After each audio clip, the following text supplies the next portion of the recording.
Welcome to the High Tea with Grace podcast, where we spill the tea on HIT. I'm thrilled to be here at ASCO 2025 in sunny Chicago with Dr. David Spetzler. He's President and Chief Scientific Officer at Caris Life Sciences. Thanks for joining me. Thanks for having me. So tell me, what are you hearing in the halls at ASCO this year? So I think that this year the overarching theme really is the application of machine learning and AI to large data sets. And it has a couple different veins of conversation. So one, of course, the one that I'm more interested in is on the biomarker side, finding new predictive signatures that enable us to treat patients better.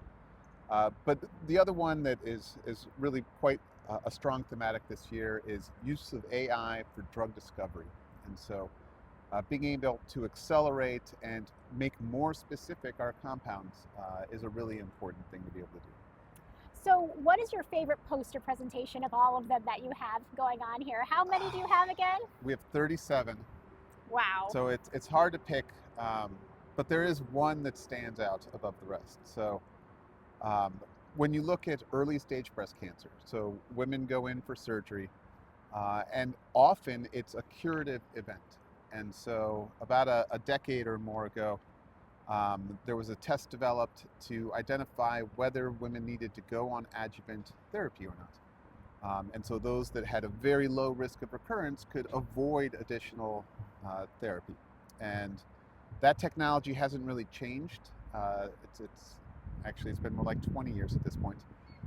And what we've done is we've taken an H&E image and applied AI to that, and now are able to predict recurrence out to 15 years. Wow. And so the reason why it's so exciting is because we're doing a little bit better than current tests, but maybe even more importantly is these tests are quite expensive and they're really only used in the US. And to do a digital interpretation of an H&E is something that could be distributed around the world. So the opportunity to help, beyond the millions of people in America to the billions of people around the world is pretty exciting. Truly, truly, and inspirational to think where we are today. Truly. I'm wondering, as you're thinking about this space, how important is public-private partnerships? It's incredibly important, probably more now than ever before with what's happening to funding cuts through the government. So the mechanism by which we advance science really is going to have to become a public-private partnership. So industry has now more data than pretty much anywhere else, and utilization of that data to make discoveries is a huge opportunity. And so bringing together the greatest academic minds with the greatest data sets is the key to accelerating advancement. And where do you see the future of interdisciplinary collaboration happening in this space? Yeah, so when you kind of zoom out a little bit, there are three different components that have converged that enable us to do things that have never been able to be done before. And so one of those is the technology side, so being able to measure millions and millions of data points per patient.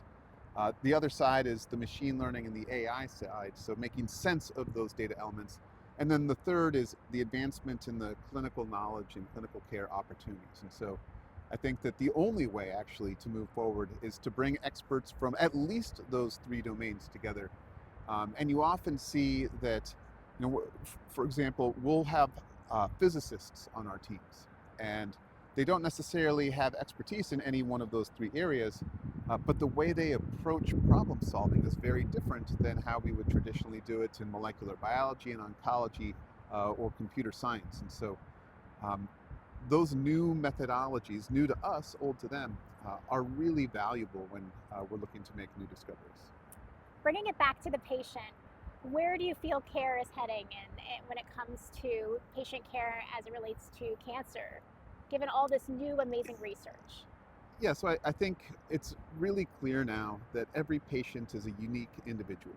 And so when you have that kind of N of one type situation, then application of kind of population-based statistics is not a good thing for the individual patient. And so what we've been able to accomplish is development of signatures that stratify the patients into much smaller subgroups and identified the right treatment for those subgroups.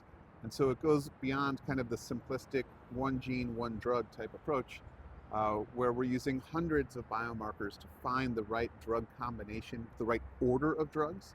I think one of the more surprising learnings that we had was the fact that changing the order of the drugs can have a profound effect on overall survival. So the measurement of success for us is not publications, it's not reimbursement, it's measured in human life years that we've added to the planet. And so every year I always like to say the statistic for the previous year. So in 2024, we helped 163,000 patients. On average, they lived 2 years longer. So that's 366,000 human life years we added to the planet last year. And we're going to do better this year. Wow. Well, thank you for the work you're doing, and thanks for chatting with me today. This is HITE heard in the halls at ASCO, and check out my YouTube page for more great interviews with guests like Dr. Spetzler today. Cheers.